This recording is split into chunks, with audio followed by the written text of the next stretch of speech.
es la ansiedad infantil? Incluso identificas cuál es la diferencia entre el miedo y ansiedad. En el video del día de hoy te voy a contar cuáles son estas diferencias para que las tengas muy en cuenta.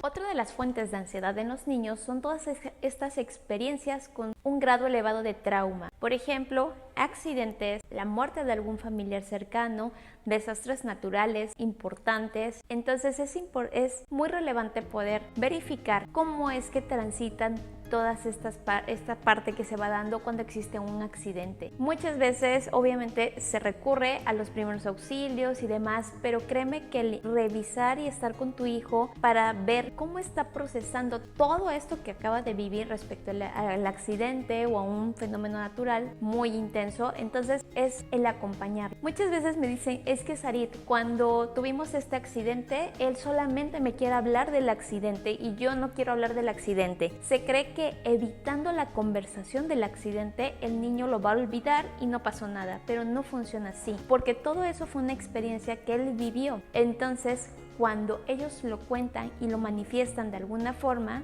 de acuerdo a su edad y demás, entonces es una salida que le está dando a todo esto traumático que está viviendo o que vivió. Entonces yo sí te digo, mamá y papá, no trates de parar ese diálogo o no trates de detener cada vez que él retoma el tema del accidente o del fenómeno, a lo mejor un temblor muy fuerte y demás. Permítele que lo hable para que entonces pueda ir procesando todo este trauma y que conecte con las emociones que sintió en ese momento, que muy posiblemente pues fue mucho miedo, y que ese miedo es aceptable, es validar esa emoción que estuvo presente en ese momento. ¿Para qué? Para que la pueda gestionar y entonces lo pueda ir trabajando, gestionando poco a poco. Con la muerte de un familiar, pues también es muy importante el poder hablar con los niños de acuerdo a su edad con un lenguaje adecuado. Evitar tener frases o mentiras como que se fue de vacaciones, pero no sabemos cuándo regrese, o se fue a vivir a otro país, o está en el trabajo, y evitar. Yo sé que es un tema muy fuerte y que no es sencillo, ¿verdad?, el lidiar con la muerte de un familiar, pero eso no implica que el niño tenga una mentira puesta ahí. Entonces, sí te invito también en todos estos casos a que puedas recurrir al apoyo psicoterapéutico para que tengas este acompañamiento para saber cómo lidiar y cómo acompañar a tu hijo o a tu hija desde esta parte que incluso para ti también es doloroso. Perder a un ser familiar pues no es nada sencillo y también es importante que tú gestiones esa pérdida, pero también es importante gestionar esa pérdida que el niño está teniendo y que él tiene derecho a saber la verdad con el lenguaje adecuado para su edad y con este acompañamiento de contención emocional. Sí lo quiero aclarar. Y lo mismo con los adolescentes, por favor. Ellos también requieren de este apoyo y acompañamiento emocional en estos temas que pueden ser fuertes o impactantes. Aunque tú percibas, ay, ya está grande, no pasó nada, fue un accidente, sí vale mucho la pena el que tú lo puedas acompañar y abrir un espacio en el cual puedan conversar sobre lo que ha sucedido, ya sea la muerte de un familiar o algún accidente o algún evento así catastrófico que generó un trauma en ustedes o en la familia. Otra de las fuentes de ansiedad en los niños es la exigencia, un grado de exigencia muy elevado o sobrecargarlo en responsabilidades. Algo que los niños tienen derecho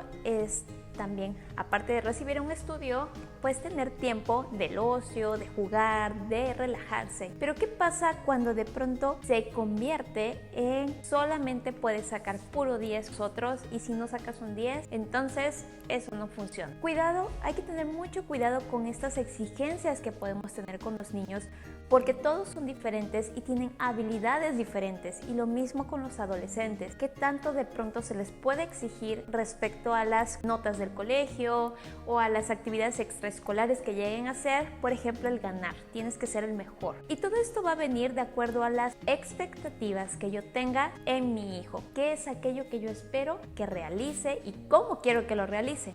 Entonces hay que tener mucho cuidado con eso. Respecto a la sobrecarga de responsabilidades, también tiene que ver estas tareas o actividades que se le dejan a lo mejor en la casa o en algún negocio de la familia. Entonces, que tú veas, de acuerdo a su edad, qué tareas del hogar puede estar realizando y en qué cantidad. Porque muchas veces es como, bueno, a ti te toca limpiar toda la casa. Entonces, aparte de que el niño tiene que ir a la escuela y que tiene que limpiar la casa, necesita tener un tiempo de ocio. Entonces es cuidar mucho qué tipo de tareas se les están asignando, en qué cantidades y pues tener un equilibrio en todo esto. Si tú identificas que de pronto no es posible para ti que eso exista, que digas no, es que tiene que ser el mejor o la mejor y debe de ganar y todo esto, yo te invito de verdad a que te des el tiempo de percibir y ver a tu hijo cómo está y cómo se siente en estos momentos teniendo esta exigencia respecto a las actividades que hay. Otra de las fuentes de ansiedad es el acoso escolar. Hoy en día se habla mucho acerca del acoso escolar y de estar al pendiente, incluso hay programas dedicados en las escuelas para prevenir. Sin embargo, sí, para mí es importante mencionarla, que es una de las fuentes principales de ansiedad. Y el estar muy al pendiente de tu hijo y de tu hija respecto a estos cambios de conducta que van teniendo, a lo mejor es ya no quiere ir a la escuela, no siente estas ganas de ir o de interactuar con sus compañeros, que tú estés muy al pendiente observándolo para que puedas preguntar y que él tenga la confianza de comentarte qué es lo que está pasando en su escuela. Si alguien le está teniendo algún tipo de acoso, ya sabemos que no solamente es de manera física, sino de muchas formas, ya sea emocional, en la parte de que estén a lo mejor incluso golpeándolo y no te esté diciendo. Entonces, por favor, te invito a que verifiques mucho estas cuestiones de si existe o no algún tipo de acoso en su escuela. Y esta fuente, no por ser la última, es la menos importante, sí te la voy a dejar aquí, que es el uso inadecuado de las redes sociales. Hoy en día sabemos que incluso por medio de las redes sociales pueden tener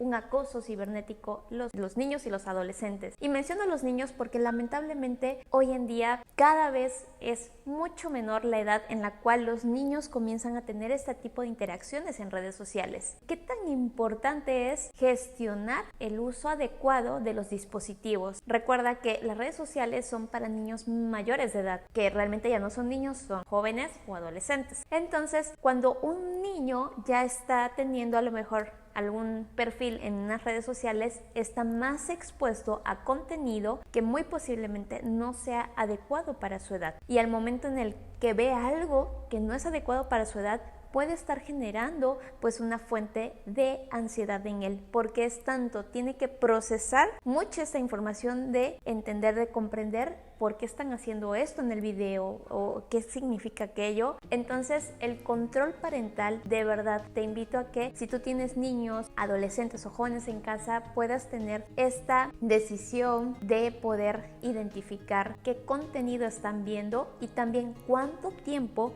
están pasando frente a estos dispositivos, ya que te digo, muchas veces son una fuente de ansiedad que no te imaginas. Además de mencionarte que la exposición a la luz de las pantallas genera una sobreestimulación en su cerebro y eso muchas veces causa que tengan problemas o trastornos del sueño o que su higiene del sueño se vea afectada. Estas son las fuentes principales para que tú las puedas revisar y si identificas que está pasando alguna de ellas, está perfecto, porque entonces puedes elegir qué cosas se pueden hacer de ahora en adelante. Cualquier duda que tengas, te invito a que dejes tus preguntas o comentarios en la cajita de abajo y yo estaré muy al pendiente de estarlos leyendo.